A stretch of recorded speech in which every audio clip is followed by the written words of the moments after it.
On Monday, House Minority Leader Kevin McCarthy unveiled his picks to join a Democratic-led investigation of the Capitol riot, setting the stage for a partisan battle. Some of the picks have already spoken out publicly against the committee, which aims to take a deeper look at the underlying causes of the deadly insurrection and the role of the former president.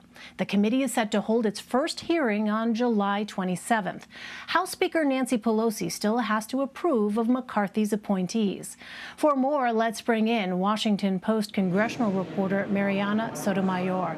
Marianna, welcome. Thanks very much for joining us. So tell us a bit more about Kevin McCarthy's picks for this January 6th committee. Sure. Well, there are 5 of them. And as McCarthy explained yesterday when talking to reporters about why he picked these 5 Republicans, he basically said he scanned the spectrum of members in his conference and really wanted to make sure that there were people who were part of already existing committees investigating the January 6th investigation, and also some members who have different point of views on whether to have in the past certified the election or not. So one important member is Rodney Davis. He is the ranking member of the Administration Committee on the House side, so they have already been doing a number of investigations. He also made sure to point out freshman Troy Niels from Texas. He is actually seen in pictures that I'm sure will be documented through history on the House floor trying to talk and really calm down some of those insurrectionists trying to come onto the House floor that day. He was a former sheriff in Texas. So you have those different point of views. He really tried to make sure and stress that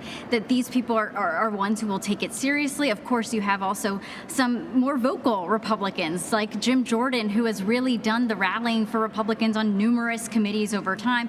You also have a rising star in the Republican Party, Congressman Jim Banks. He is the chairman of the Republican Study Committee, really representing a majority of House Republicans and where they stand on differing agendas. So, they were just announced yesterday. We're trying to figure out, when are they meeting? How are they preparing for this hearing this upcoming week? And whether they're actually going to be talking to Democrats and also Republican Liz Cheney, who was appointed by Pelosi to be on this committee, whether they will have a preliminary discussion before the hearing a week from today. Yeah, it's interesting, Marianna, because I hadn't realized that representative from Texas that you're talking about, if I'm thinking of the image that comes to mind, it is that masked representative that was seen negotiating. Is that the representative that you're speaking of, Marianna? Because that is one of the many iconic images that really stands out from that day, where you had that conversation that was happening with an elected official wearing that Texas mask, if I'm remembering correctly, on one side in the actual chamber, and just across there trying to break in were rioters. So that selection by Kevin McCarthy of that representative from Texas, what would that appear to signal, if anything, about the direction that this committee might go?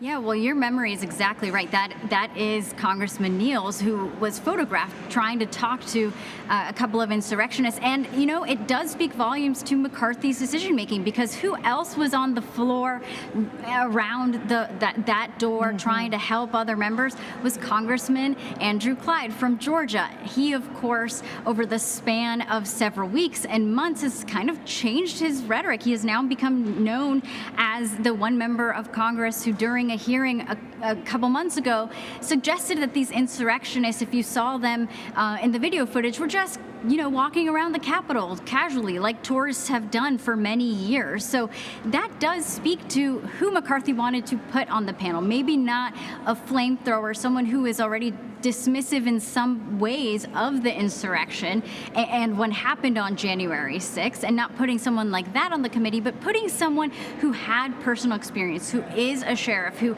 as McCarthy said, knows how to try and dissuade very explosive moments just by talking to someone. A couple of reporters tried to talk to Niels yesterday to get a sense of how his own decision-making will really be informed by that moment, and he said it is an experience that he has the insurrection itself, he has condemned, and he will bring that moment into his decision-making, but also, as he and many Republicans have said, they are going to follow the facts. All right, so Marianna, let's turn to bipartisan infrastructure, the plan, and how to pay for it. We know that lawmakers were working on this late into the night. How might Senator Schumer's push for a procedural vote on Wednesday jeopardize negotiations? Well, we've been hearing from a number of Republicans, especially saying, please hold off this vote. They're not saying we're definitely not going to try and move forward on a bipartisan bill. Some have even said that even if the vote tomorrow, which is just really laying the groundwork to begin formal negotiations and debate on the Senate floor, if that vote were to fail, they're still going to continue talking. But you have a number of Democrats also trying to convince Schumer to push back this vote potentially until Monday, so they have just more days to be able to discuss these pay-fors, a number of provisions that still have a lot of question marks to them. It's worth pointing out, I know Ed was mentioning how a number of White House staffers have really been following these negotiations. Well, 3 of them are actually up here on the Hill today trying to iron out a lot of these discussion points to really be moving the ball forward. And you know, there is a lot of urgency on all sides to get something done because, of course, the Senate is in session for 2 more weeks. The House is in session for only 1 more week. Both House and Senate have said if it takes adding more days, we will do that. But they're really trying to make sure that they can get as much done as possible as quickly as they can so they may, you know, be able to go on their summer vacations in August rather than stay here on Capitol Hill. All right, we'll be watching closely. Marianna Sotomayor, thank you so much, Marianna. Thank you.